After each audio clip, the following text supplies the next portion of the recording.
Hello, everybody, and welcome into the Casual Sports Podcast. As always, I'm Alec Caberna. That's Mike Wolfgang. This is the show. It's Thursday. We got more preseason football coming up here tonight.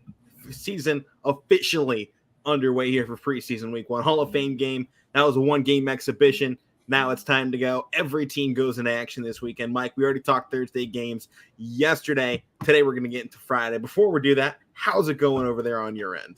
Good. You forgot to mention the new intro there.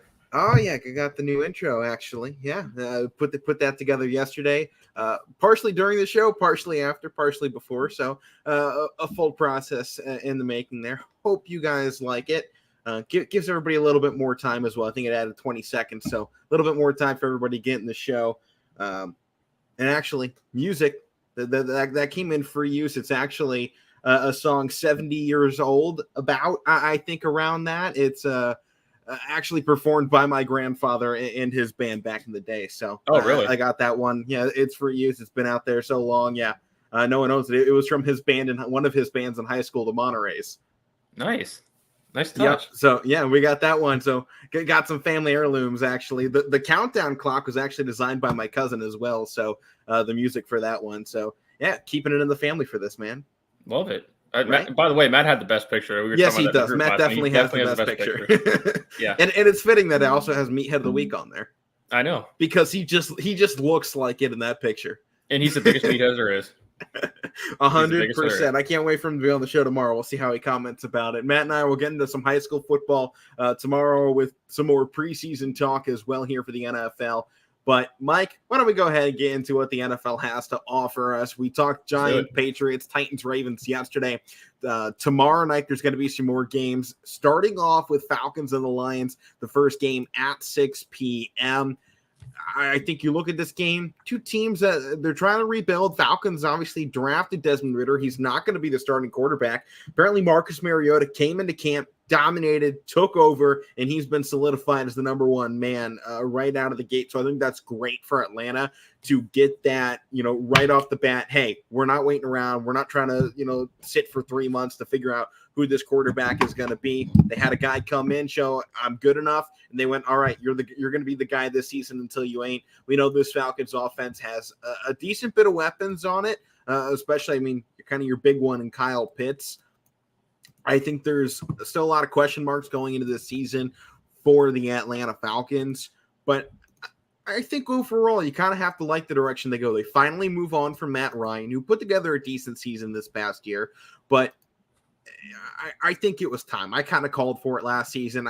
Even though it was good, it was kind of a last hurrah type thing for Matt Ryan. He clearly wasn't done. He went to Indy, and he's going to get the starting gig over there. We'll see how he performs in his later stages of the career, but I think it's about his time to retire. We'll see if he's able to do that or if he's able to roll it with the Colts for a couple of years. On the other end, you got the Lions. They got Jared Goff in the trade last year for Stafford. They got some building blocks. They got a good running back in DeAndre Swift. But I think you still got to question the defense, I think, most of all for this team. When you go to look at this matchup between these two and you see how those two defenses match up, they were both awful last year. And that's going to be the biggest change up going into this season is whose defense is going to make the stops, because we didn't see it from either one of these teams last year. They were just really, really bad in those departments. Well, obviously when the season starts, it's a clean slate for everybody. So you're trying to be optimistic about every team.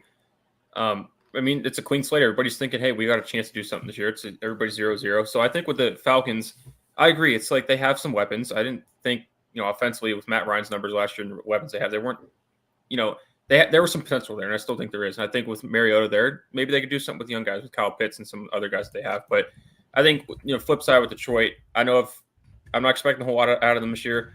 But they're a team I was talking about in our predictions that I'm excited to see what type of progress they make, because we saw a lot of games last year they were in, they just couldn't win them down the stretch. They were losing on field goals. They were losing down the stretch. A lot of games they were in, they could have won. They could have had a way better record last year. But young teams shoot themselves in the foot. And I think both these teams are going to fall into that category this year, because Atlanta is a young team now. Marcus Mariota has been in the league for a couple of years, but when you're considering what you have with Matt Ryan, that's a drop-off in terms of age.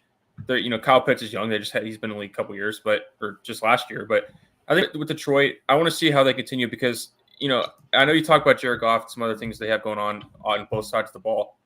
But for me, what matters is, you've even seen this in Hard Knocks if anybody's been watching it, because they're on it this year, that I want to see their style continue. I want to see Dan Campbell's aggressive style continue. That's what I liked last year, that they're hanging in games. That's what I like this year and moving forward, that I think he is a right guy for this type of team, that, maybe we'll see what happens, because his attitude is like, we're gonna compete, and if we win or lose, that's a different story. But we're gonna compete. It's not gonna be easy against us. We want guys that want to be here, and I think that's a good culture he's trying to build there. And I think it's gonna take him somewhere. I don't know when, but we'll see what they keep building towards. But with both teams, I think they're both kind of in the same category this year. Both young teams still trying to figure it out. Yeah, definitely. A couple players to watch for before I get into that. What Dan Campbell has said about this team, the direction that he's building with this Detroit Lions team. He said it. We're going to keep changing pieces until this is a Super Bowl caliber team. That's what this city expects. That's what we expect as a team. We expect to be in the playoffs. We expect to be competing for a Super Bowl. And you can't have any other mentality as a head coach. You can't go into a job like this and go, we're going to rebuild. You just can't have that mentality. It's what you're going to do, yes. But if that's the mentality you go into with a team like this, you're going to fall apart. You're not going to have a job very long in this league. So I think his change of direction of this squad, and I think number one, making the change at quarterback. Matt Stafford, a phenomenal quarterback. No one could argue that. But at some point, you have to move on from complacency. Even if you couldn't get somebody better, sometimes you just need to freshen things up to start that change. And I think making that move to get rid of Stafford, well, it hurt them big time. I mean, they still got Jared Goff, who's a fine quarterback. He's not the greatest, but he can put up stats. He's been in big games, and I think that's a big piece for this team. He knows how to operate with the running with the ground game, and they have a really good backfield with Swift and Jamal Williams. And I think when you look at this team, there's a lot of upside for him. So I got two players to watch in this game. Number one, the big pick in the draft here, Aidan Hutchinson. I don't know how much he's going to end up playing, and a lot of teams have been like, we're going to play our starters little. Some are like, we're not going to play our starters. And so it'll be a real coin flip for everybody. I haven't heard exactly on what Detroit is doing, so my apologies on that. But Aidan Hutchinson, you have to see how this guy's going to perform against an offensive line.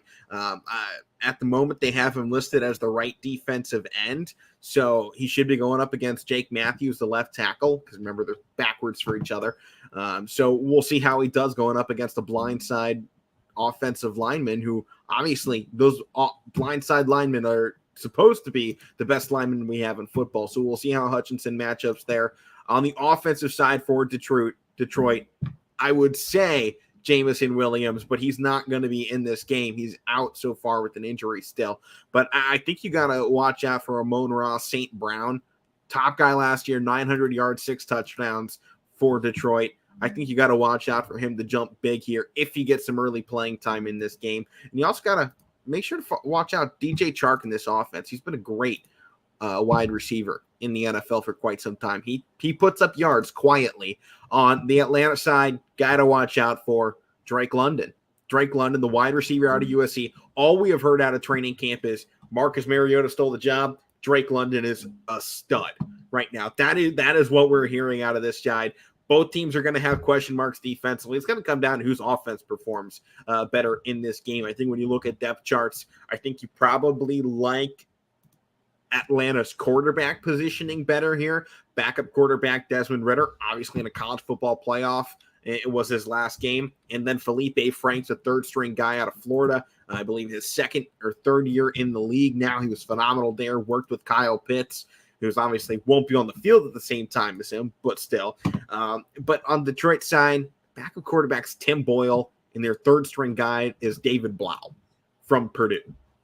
The guy who in Madden's rankings, or Madden 21, I believe it was, when he first entered the league, was the worst-rated player in the game. So if that gives you just any imagination on where David Blau sits in terms of quarterback play is going to go to Atlanta in this game. Running back-wise, though, I think you could probably put this pretty even because we know starters aren't going to play, so that might take both Swift and Jamal Williams out. That'll leave Justin Jackson and Craig Reynolds for Detroit, Damian Williams, Tyler Allgeier, and Quadre Ollison for Atlanta. I think that's probably pretty even between the two. You look at wide receiver cores in this game. Past the first guys, Detroit's already dealing with some injuries. Their better guys aren't going to be in this game after the first quarter. I think you got to go Atlanta's wide receiver core here. Tight end wise, I think it's a deadlock. Offensive line, give or take. It's so hard to tell what backup offensive linemen are going to be till they actually get out there. And if you see Aidan Hutchinson get to go up against those second string offensive linemen, he could be feasting. So that could be a big side. Defensively, I don't think either one of these teams are going to be wowing us with anybody on their defensive side. I could be wrong, but you look at both these teams last year, they were really bad when it came to that department. So I think when you go into this game, I think I give a little bit of an edge to Atlanta here. Mainly the quarterback spot. It's so important. You have to have consistency at that spot. And I think they got a little bit more depth at the wide receiver spots. Yeah, I think they have more weapons too, offensively at least. And I think that's actually a good combination for this game, these preseason games, and to go into the season with Marcus Mariota, with Drake London and Kyle Pitts. That's a good little trio there. We don't know what's going to be in the running game or up front in the trenches, offensive line wise, but at least skill wise, that's a good three-header monster to kind of have your skill group going. As far as the tight end stuff that you brought up, I think, obviously I think Kyle Pitts is more talented. He's probably better, but I like TJ Hawkinson on the other side from the Lions. He had a great year last year. Right, but the thing is, both of those guys aren't going to be playing very long in this game, more than likely. Right, I'm just saying with that part of it. And, I don't know how long these guys are going to play. I guess I got to go Atlanta too for talent-wise. They're probably going to play a quarter at least, maybe a couple drives. So if you're going to go for that part, I think Atlanta has enough to do, jump out in front. So I'll go Atlanta too. All right, next game on. It's my Brownies. They're going into action, 7 p.m. game. They're taking on a team we've already seen once this preseason in the Jaguars. And I think this is especially an interesting one to look at because the Browns have said that it's going to be Deshaun Watson getting snaps in this first game. He's suspended for the regular season, but he's still allowed to participate in the preseason since it doesn't technically count towards where the suspension would go into place, and it hasn't officially been put into place either. If this suspension process takes longer than it could, you could potentially see Deshaun Watson open week 1 as a starter for the Browns if this case continues to push on. It's been expedited, but it's lawyers, it's judges, it's legal stuff that always takes a long time. So we'll at least get to see Deshaun Watson once this season in a Browns jersey. We'll see what happens after that. So that should be an interesting piece to watch. Other than that, I don't think either team is playing a ton of starters. We have heard Trevor Lawrence will play a couple of series per Doug Peterson in this game. So excited to see him get some work in. Right. He sat out the Hall of Fame game because they didn't want to play him 4 games in the preseason. It's why they cut it down to 3, because they didn't want these young guys having to play 4 games for the season, have all those chances for injuries to come up. So now we should see starters play a little bit longer. So now I think you can look a little bit more at this Jacksonville team. I think they had 35 guys sit out in the first game. should have a full roster, at least for part of it here in this game. So opens things back up. We'll see Josh Allen on the defensive side. We'll see some of the younger draft picks. I mean, we already saw Trayvon Walker. He looked okay. I was a little disappointed in his performance in that Hall of Fame game, especially since the Raiders were putting their second and third units in just like that. I really expected more out of the number 1 overall selection. Watch out for a bust. Don't want to put it out there too early, but with the big names behind him, he's got to live up to number 1 overall pick, because if you turn out to be a mediocre defensive lineman in the league and guys like Jordan Davis, Aidan Hutchinson were behind you getting picked, and they turn out to be Hall of Famers, like they're already looking, or at least Jordan Davis is already looking like a stud over there in his new threads. You're looking at bust territory really quick for this Jacksonville squad, and they can't afford that with the team they're trying to put together. You have limited time to be able to put something like this together, and they have some good pieces there. But I think when you look at this game, first off, I'll go on the Browns side. You return a really good offense from last season. You're going to have Nick Chubb. Kareem Hunt's requested a trade. Most of that has come because of the fact that he hasn't had his contract re-upped. He came off injuries last season, so they've been very wary on re-signing him for next year. You got a 2-year deal. This is the second year of it. He wants the extension. Browns haven't been willing to give it there just yet, so we'll see how things turn out that way. Wide receiver-wise, I mean, how can you not like what the Browns got? David Bell out of Purdue, Donovan Peoples-Jones, and Ammar Cooper. That's an amazing 1-2-3 set, and I really think after last season, obviously not going to compare to how great that looked on paper before the season, but I think you really have to like this wide receiver core. You got 2 great tight ends for Cleveland in Njoku and Harrison Bryant, a really good offensive line that ranks among the best amongst the best in the NFL, and the running back spot past Nick Chubb and Kareem Hunt. You can't forget how much depth they have there with Dearness Johnson and Demetric Felton Jr., which is part of the reason why the Browns haven't given Kareem Hunt that extension as well, because you have Dearness Johnson, who, we saw last season go for 100 yards in a game, because this offensive line is so good. You really can put just about anybody back there to make that run. Defensively, this Brown squad led, I think it was 365 points last season. Their first unit, I think it looks pretty good. Denzel Ward's still out with an injury, so you obviously won't see him in this game. You might not see Myles Garrett for more than a series, but I think a couple other of these guys, their defensive tackles and their linebackers, might play a couple of more series to get this defense back into that regular season mode and get them moving. One big thing I've heard out of Browns training camp is Greg Newsome Jr. has been on fire, locking these wide receivers down. And that's a big thing. If you got Newsome already locking down the likes of Cooper and Peoples-Jones, I think that's a big step. I think when you look into the defense, that defensive second unit, I think you do start to see some fall off, but Browns are going to use Winovich at the defensive end spot as Myles Garrett's backup. You got Tommy Togiai, I believe, out of Ohio State as their backup defensive tackle. You still got Greedy Williams as a backup corner in this game. Ronnie Harrison's in there. Richard LeCount. We'll get to see, I think, a couple of new faces for this Brown squad in this preseason game. Obviously, I think you're going to see Jacoby Brissett take a lot of snaps in this football game for the Browns after Deshaun Watson's, handful of drives down the field. I think you're going to see majority Brissett. I'm not sure if you'll see Josh Dobbs. He's more of a veteran. I'll say a veteran. He's still only in his 4th or 5th year in the NFL, but he feels just kind of one of those guys you leave in there, kind of back in your depth chart if you need it. More as a filler spot sometimes. And I think you might see Josh Rosen over Dobbs going into this game. Running back wise and wide receiver wise, I think the Browns are going to be just fine offensively, but they will have questions defensively going into this game. For Jacksonville, we kind of already saw it.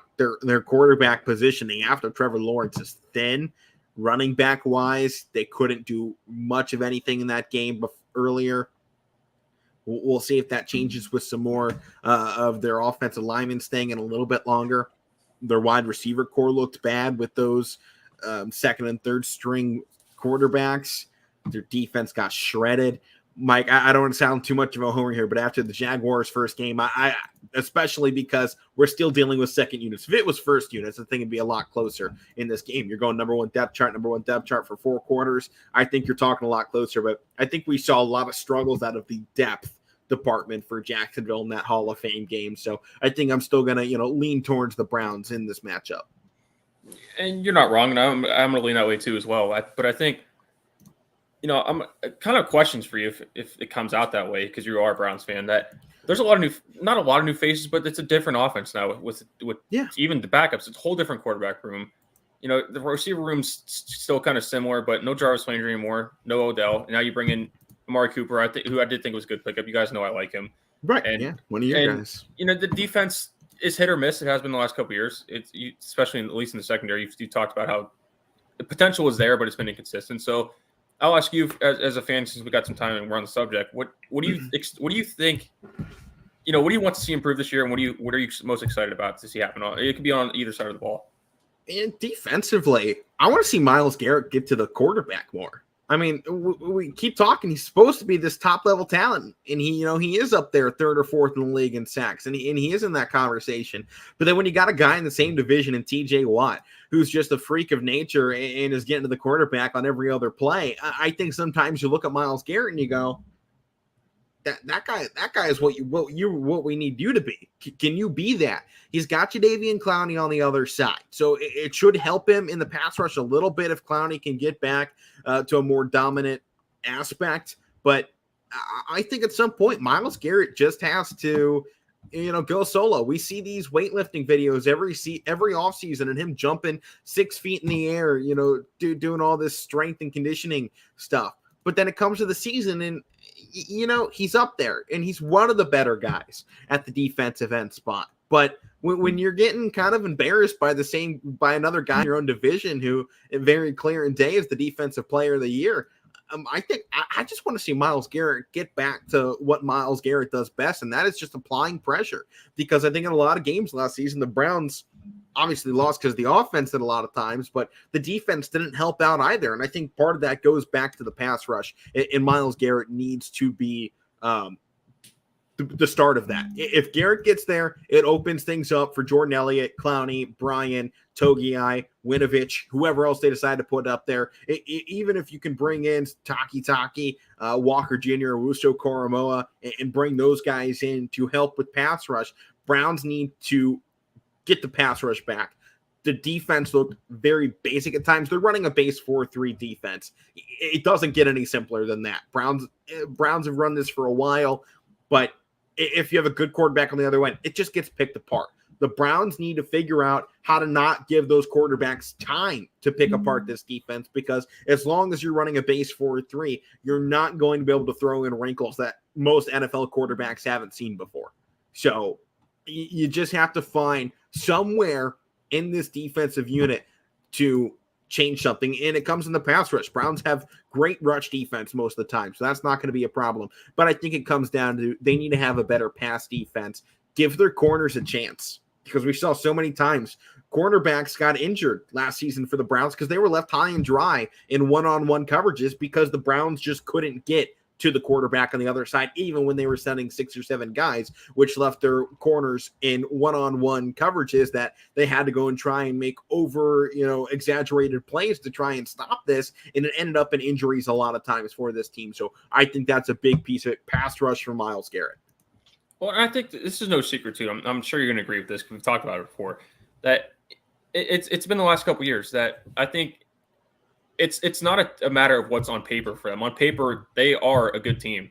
They're a Super Bowl contender. Exactly. But I think when they have, and we talked about this at the end of last year because there was expectations last year. And my team is even the same way. When there is expectations, a lot of times, even more so with the Browns the last couple of years, because they don't really usually have expectations, but when they have, it's not gone well. So I want, and there's going to be expectations again this year, because whenever Deshaun Watson comes back, they're going to be expected to be a really, really good team. If it happens, we'll see what happens. But NFL's right now for a 1-year suspension, and the other part of that as well, if the NFL was to put in a 1-year suspension, the NFLPA has already said that they're going to, take this to a federal court. At that point, it could put the suspension on hold and allow Deshaun Watson to play for the whole season, which, in terms of ethics and morality, maybe not the best thing, but strictly football talk, that's good for the Browns. For the on-field product, I don't know about on-field product. That is the only piece of it I'm looking at, is the fan having Deshaun Watson as a quarterback. That is the only part of it I look at that I'm talking about at the moment. Oh, yeah. Ethically, morality. No, you don't want Deshaun Watson playing quarterback in the NFL at the moment. Right, but sure football-wise, you want Deshaun Watson playing football.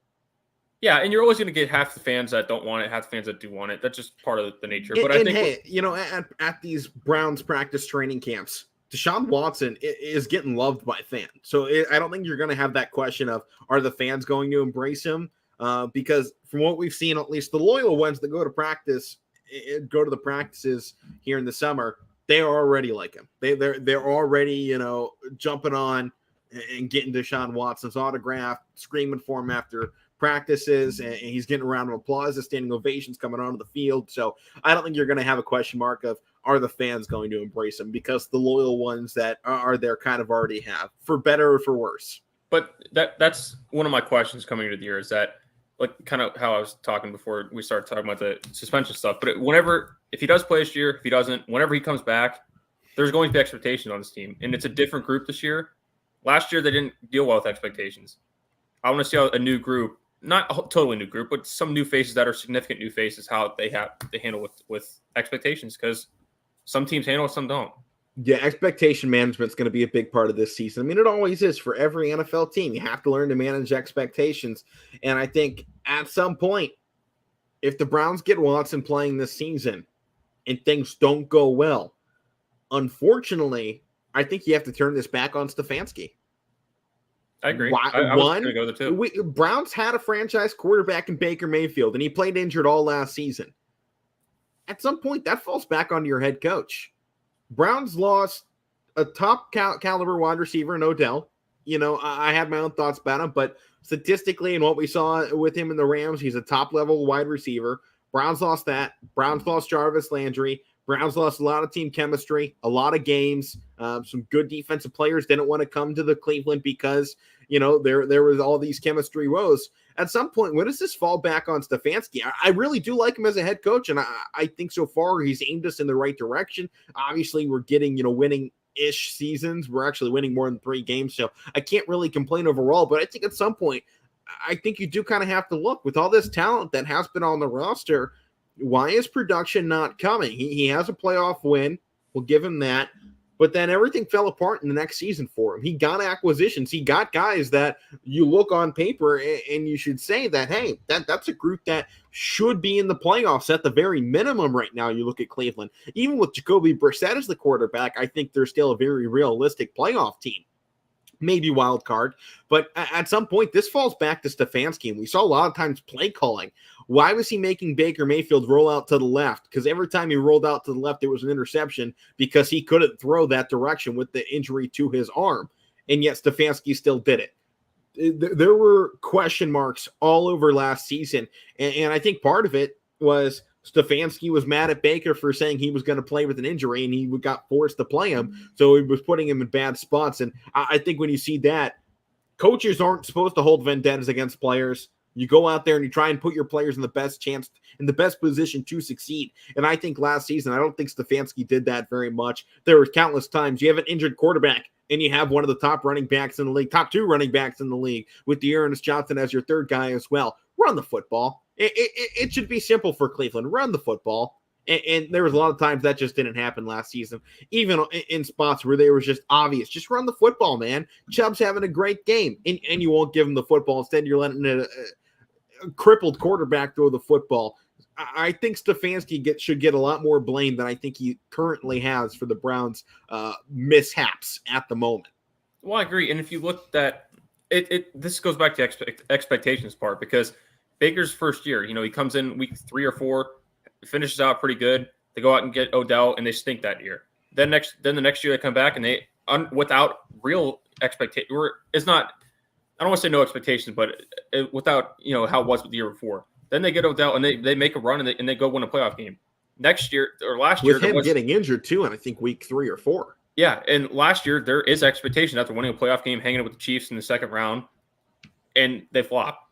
So this year it's not as there's still expectation getting a new group in with a star receiver and a star quarterback whenever he plays, if he plays. There's still expectations, but it's not like everybody's looking at them right now for the wrong reasons. Right. Because all the attention they're getting is the Deshaun Watson stuff, which you can't help, and some other stuff going on with the Kareem Hunt stuff. Now he wants out, whether the Browns trade him or not. It's a different story, but whenever they don't have expectations, my team is the same way. That's why if you're looking at it this year, the Cowboys might do something good this year because there's no expectation going on. I feel like that's the same way with the Browns. Maybe. I think there's some expectations for the Cowboys because there always is, but there's levels to it. Mainly because the NFC is so weak this year. Cowboys are being seen as a pretty clear favorite in a lot of ways. Not in my eyes. Not in your eyes, but yeah, I'll say it on my end. I think I look at that Cowboys team and I think there's a lot of potential over there, and they should win their division. However much I like Philly, the Cowboys still run that division and they should win it. But again, we haven't seen back-to-back divisional champs in that conference or in that division in 20 years. So yep, we'll see how things go. I'm still of the opinion. I think Jacoby Brissett could take this offense over just fine. I really, really like Jacoby Brissett. I do too. He's a serviceable guy to have behind Watson. I think their quarterback room got better with adding him too. Right. Yeah, I'm of that same opinion. So next game going on 7:30. Cardinals going up against one of the teams in the Super Bowl last year in the Cincinnati Bengals. Should be a fun matchup. Don't know exactly how much we'll get to see of the Cincinnati team. Joe Burrow's questionable. Backup running back Samaje Perine's questionable. T. Higgins is questionable. Backup tight end Drew Sample's questionable. Backup left tackle Dante Smith is questionable. Logan Wilson's questionable. Joe Bocci's is out. There's a lot of injuries for this Bengals team, and I think after making the deep run last year, I don't think you're going to see a lot of starters in this game because of the injuries that have already kind of piled on for this team. I think they're going to take a lighter approach here in this preseason, at least the first couple weeks, and maybe in that final week 3, of preseason, we'll see them put their starters in. But I don't think you're going to see much out of this team here today. I think Arizona, they're dealing with just as many injuries and question marks. Marco Wilson's out. Rodney Hudson's out. Zach Ertz is out. Marquise Brown is out. DeAndre Hopkins is suspended. Antoine Wesley's out. Trey McBride's out. Max Williams out. Justin Murray's out. Kyler Murray's potentially out of this one. So both these teams, they just went, all right, who's got the two most teams with players in the hospital? We'll put those two against each other in week 1 here. That's what this looks like, man. I'm just reading off these injury reports, and it's like, geez. But we have heard Cardinals are going to have Trace McSorley as the starting quarterback. So go Penn State, Mike. You got on a Penn State jersey here. So yep, we'll shout it out. Trace McSorley is getting the start here in the NFL, preseason as it is. But I imagine Cincinnati is going to hand this over to Brandon Allen or Jake Browning as well, if not right off the back. I don't think you're going to see Jamar Chase play in this game. I don't think you're going to see a couple of those big names out there, but I think you're going to see a fun game at least between these two teams because they both have a lot of talent, decent amount of depth, and I think it's really just going to be a toss-up of which quarterback is going to play better. And Mike, mainly just because I don't know what else there is to talk about in this game because they're both so injury-riddled at this point. I think you almost got to go with Trace McSorley and the Arizona Cardinals because I think they got a little bit more at the backup running back spot. I think they got a little bit of a deeper wide receiver core. I think you're going to see Rondale Moore, Andy Isabella, two guys that we've seen in the NFL when they've played well that they do pretty good. Tight end is going to be a huge question mark for the Cardinals. They got 3 guys all questionable before this game. They only have 4 guys in that part of the depth chart. So we'll see how that works out if they have to move a wide receiver over or something like that. But defensively, I think I got to give a little bit more of an edge still to Arizona, just a little bit, especially because second unit of Cincinnati, not great. If it was first unit, I'd take Cincinnati in a heartbeat over Arizona, but it's the second unit. And I think when you look at depth here, I think I like Arizona a little bit better just overall in this game, especially. So I'm going Cardinals with Trace McSorley at the helm. Well, I like that. But I think when, obviously in preseason matchup, especially week 1, you're looking at, what teams are going to do this year. And I think this is a category with both these teams as how are they going to respond from last year? Because the Cardinals started out really well, fell down the stretch, got killed in that playoff game against the Rams. Bengals make a run to the Super Bowl. How are both teams going to respond to that? Are the Cardinals going to try to respond with Kyler Murray with that new deal? Are they going to try to turn things around and try to, get rid of that narrative that they have to have hot starts and they kind of fall apart? And how are the Bengals going to react after going to the Super Bowl? That they're still a really young team. I think people forget that. Is that Joe Burrow's, this is only his third year. Jamar Chase is, same thing. This is going to be a second year. They're still a really young team. And I think you have to deal with expectations with young teams that, it's not that easy to get back there. And I think that it's a good, from that part of it with this matchup, it's really good. Obviously, like you said, I don't care really who wins these preseason games. I'm just picking teams. So with the Cardinals, I'm going to go them because Trace McSorley is playing, obviously. Right. But it's all serious.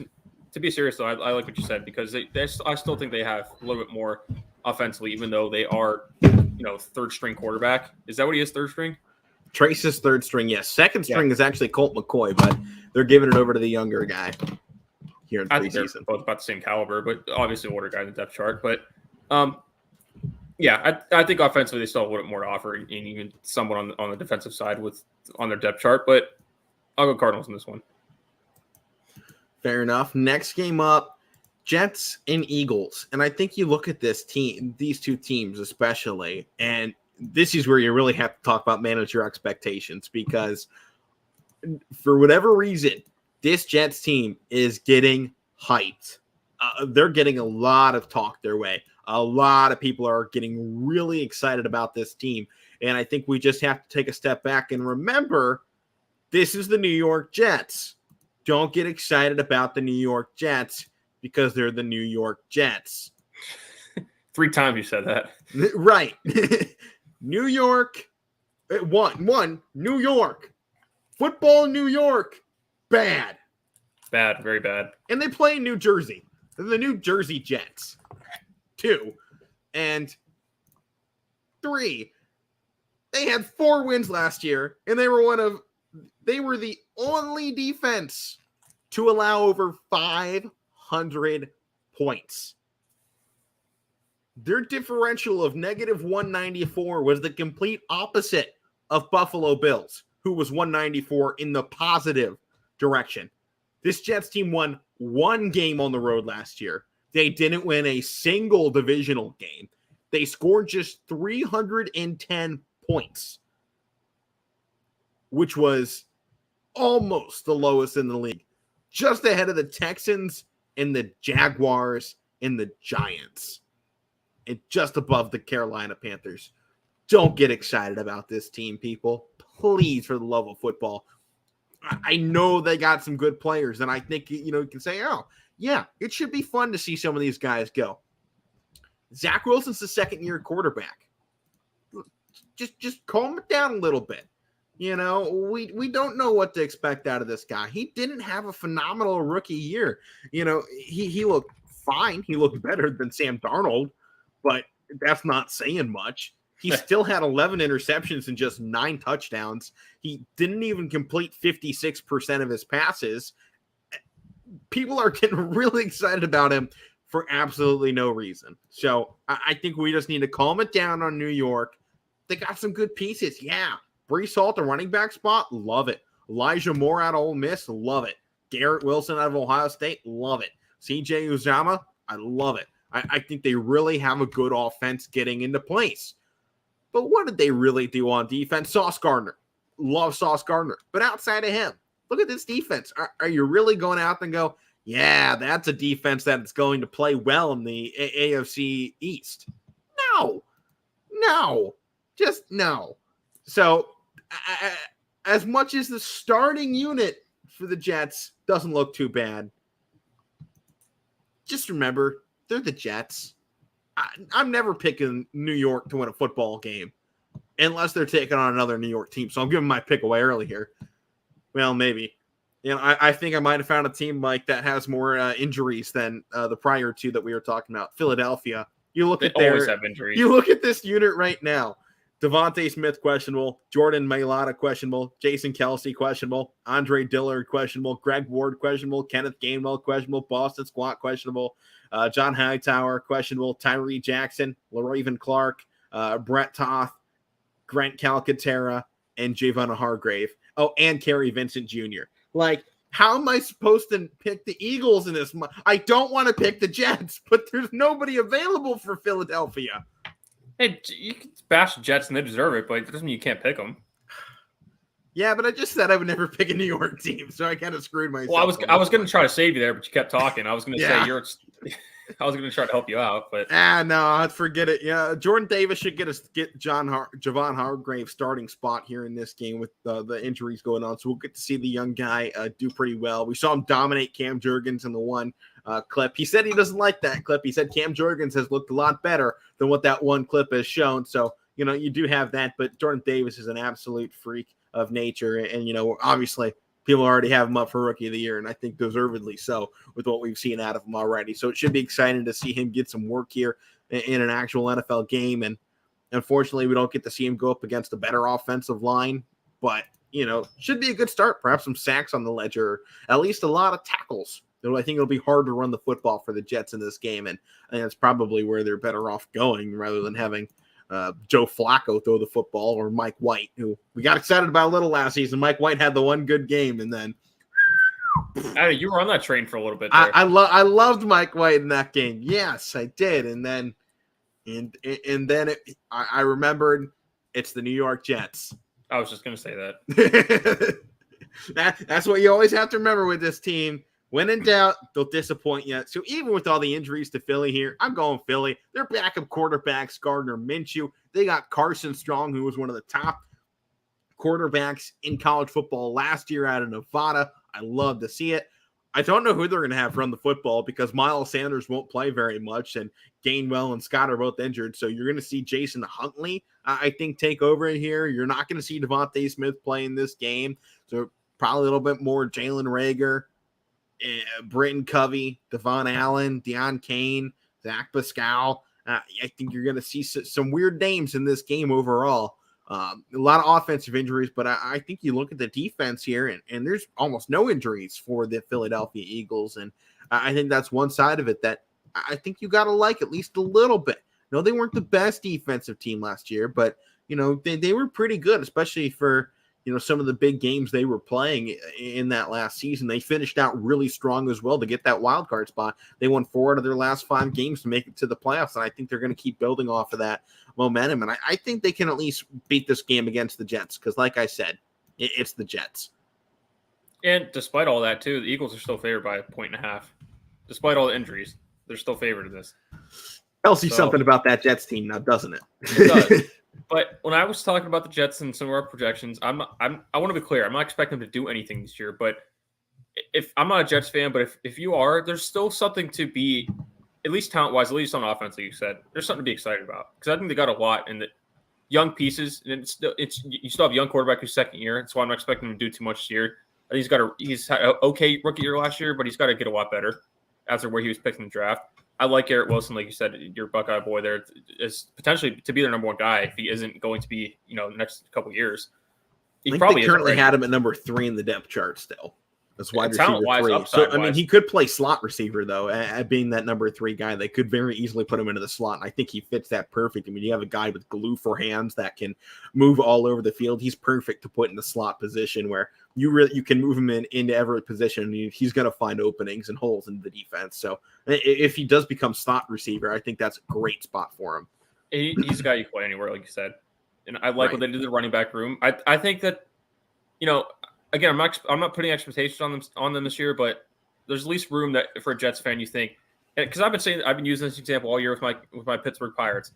If I have a bunch of young guys I know they're going to be there and hopefully are developed to be there long term, and they lose, I'm fine with that. We'll go through the growing pains. I think it's the same thing with the Jets this year, at least on the offense, because they have talent and upside on the offense. But that being said, Alec, I'm not picking the Philadelphia Eagles because I can't stand them. So fair enough. And they're a team that's going to be fighting at my team this year, hopefully, at least on paper. So I'm going Jets. I understand it, Mike. All right, next game, final game for the Friday matchups, and we got the Packers and the 49ers, NFL Network 8:30 game. This should be fun. I think we're finally going to see Jordan Love get some reps again here for the Green Bay Packers, and I think that should excite a lot of fans because at the moment, we've been saying Aaron Rodgers, time is ticking. He's already said he's contemplating retirement.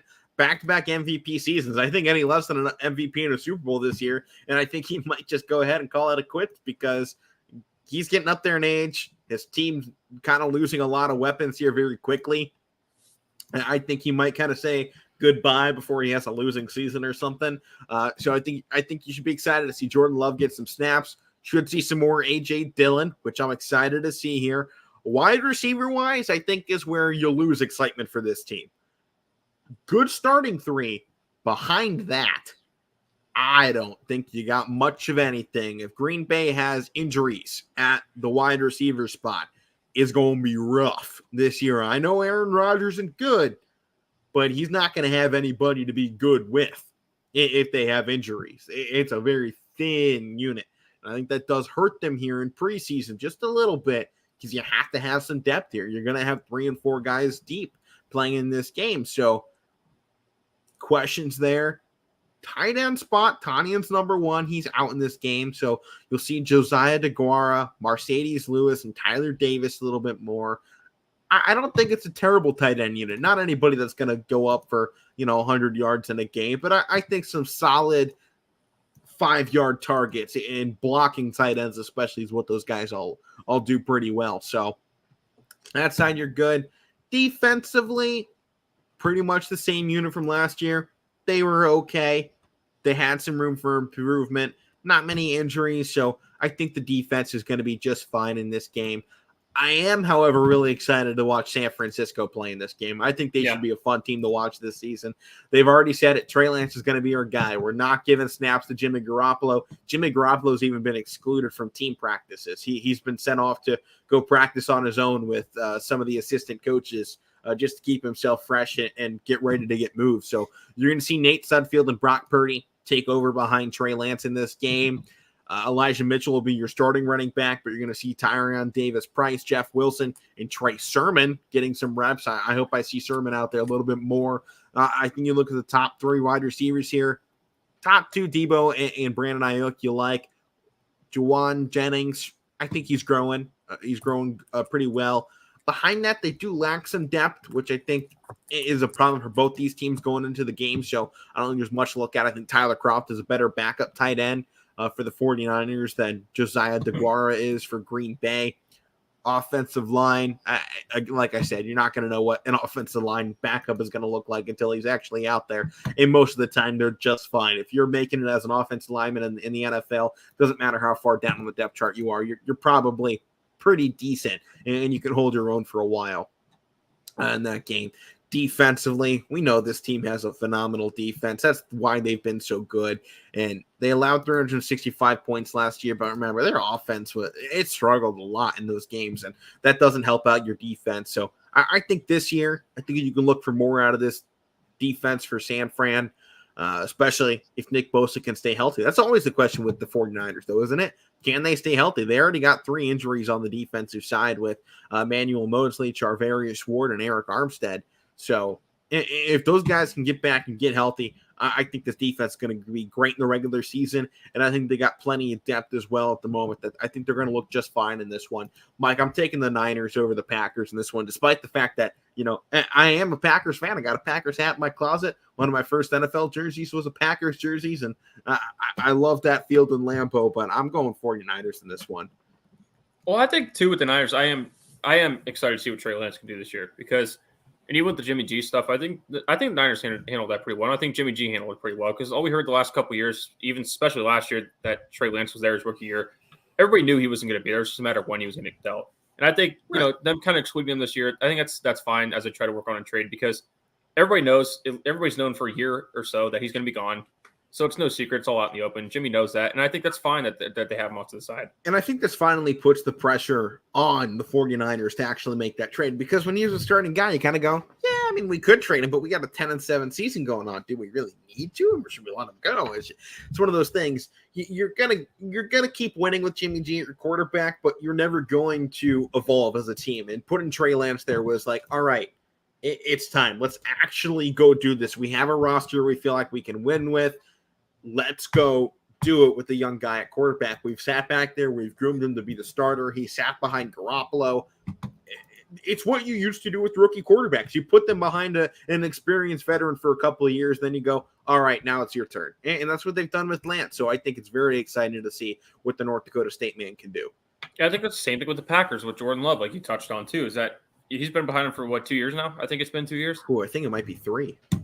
Yeah, 2 or 3 or whatever. But, it's Aaron Rodgers not going to be there forever. But I think that, for what they have right now with Aaron Rodgers, because he's a guy right now starting. This will be his 3rd season, yeah. That's what I was going to say. Yeah, I thought it was around there. But obviously, Devontae Adams, that's the best receiver in the league. You are losing a lot with that. It's no secret. I think even Aaron Rodgers knows that. But, he said the right thing the other day because somebody asked him about the receiving group. He said, I feel like we have enough here. And he's going to say that. But what I did kind of liked and not liked, that he did say that, with the guys that we have right now, there's a lot of young ones. And there's going to be mistakes. And it's just a matter of, correcting those mistakes as we go, because you're going to do it. Everybody makes mistakes. He makes mistakes at all. Everybody does. And I think that's a part that he's addressing. I think he's gotten more mellow with that the last couple of years, that, you don't want to make mistakes, but you have to accept them when they happen because they're going to come. And I think that's what you're going to get with the Packers receiving group this year. But I think they still have enough on both sides. They have a really good defense. I think that's why it's going to carry them a little bit this year. I think it's why that has the last couple of years. I think they're probably going to be around the same place they were last year because their division's not good. Maybe the Vikings can do something, but we talk about them. We don't trust them. So, talent-wise, I still think they have enough skill-wise group too. They have a good running back room. They still have a good I love the running back room in Green Bay. I'm only picking Green Bay to lose preseason. Once regular season comes around, I'm giving that win back to Green Bay. I'll flip it around just because it doesn't matter. I'll go Packers. Fair enough. All right, we'll talk. I think we got time here for one Saturday game in which the NFL really gets going. They're going to have a total of 8 games on Saturday, 1 game on Sunday. So, actually, how about? Yeah, no, we'll talk this first game. Panthers and Commanders. I think it's when you look at it and you go, Panthers, Commanders, who cares? But I think when that's you look a weird sounding matchup too. Right. I think when you look at this game, I do think you kind of have some. All right, this could be interesting because Carolina has 3 guys on their depth chart have started games at the quarterback spot in the NFL. Baker Mayfield, Sam Darnold, and PJ Walker. They've all started games in here in the NFL. You look over with Washington, Carson Wentz, yeah, he started. Taylor Heineke, oh yeah, he started. And both these teams are working with a decent bit of depth. And then you look at the running back room. Washington, Antonio Gibson, J.D. McKissick, Brian Robinson.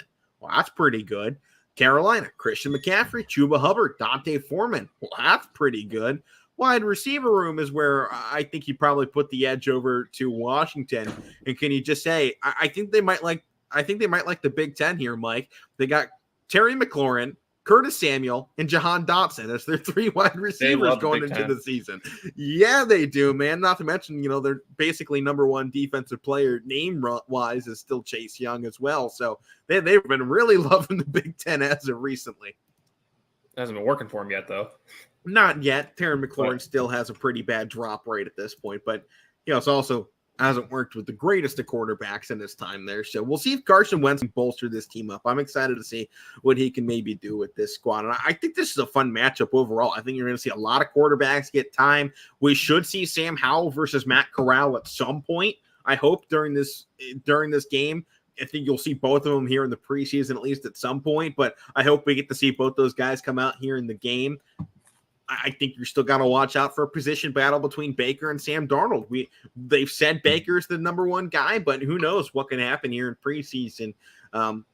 Competition brings improvement, so we'll see what goes on with that. Carson Wentz has been a solidified starter, but who's to say if Taylor Heineke doesn't start going off again that he won't get the nod?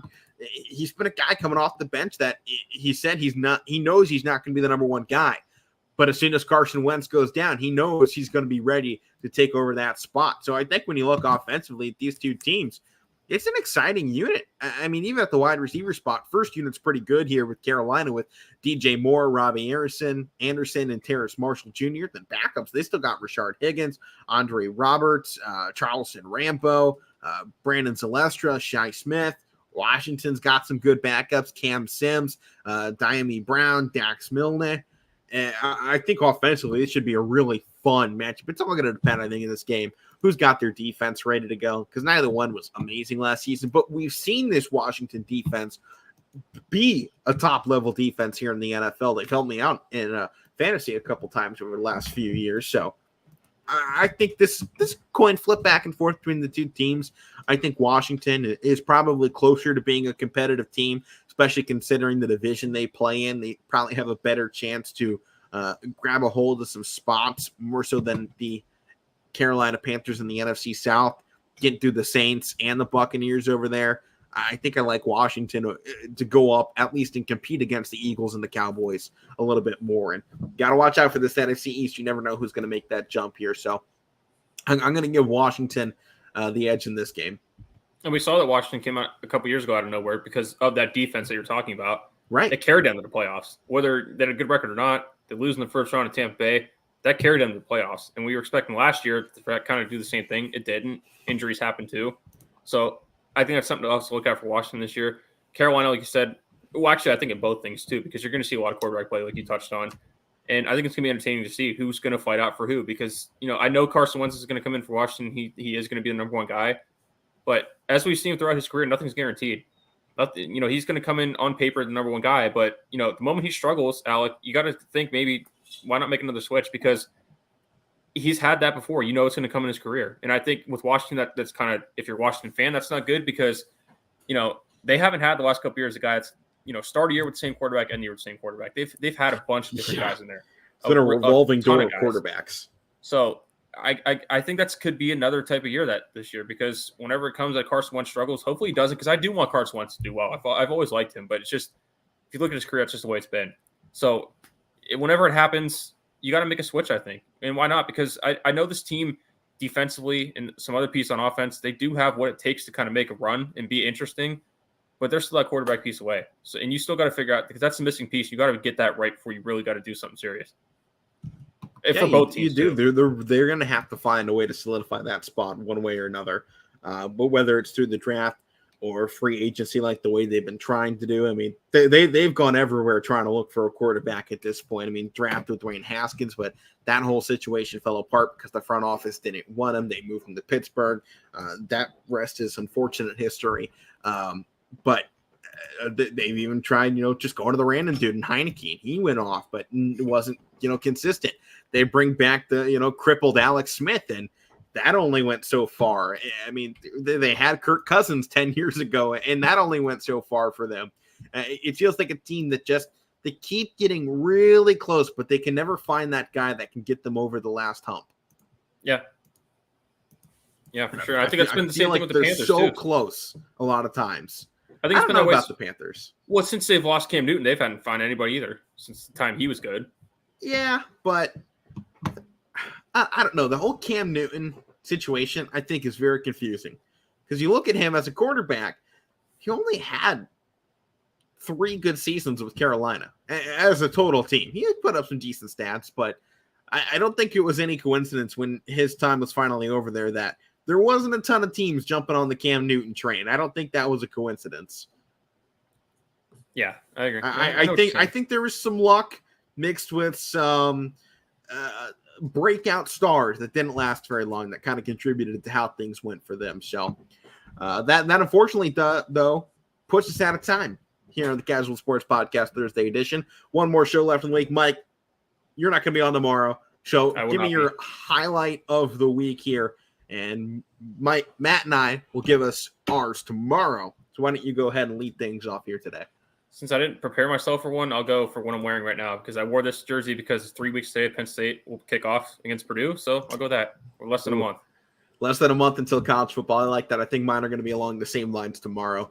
But that is going to do it here for the Casual Sports Podcast. I've been Alec Moreno. That's Mike Wolfgang. Matt Morrison rejoins the show for the finale of the week. Then we got preseason going full. And by the way, I'm picking the Cowboys tomorrow because I won't be on to pick that. There you are. Cowboys taking it. Who are they even going against? Denver. The Broncos. All right. Yep. I think I might go the same way. Don't know. But that does it here. Power Hour coming up next on your Sports Network.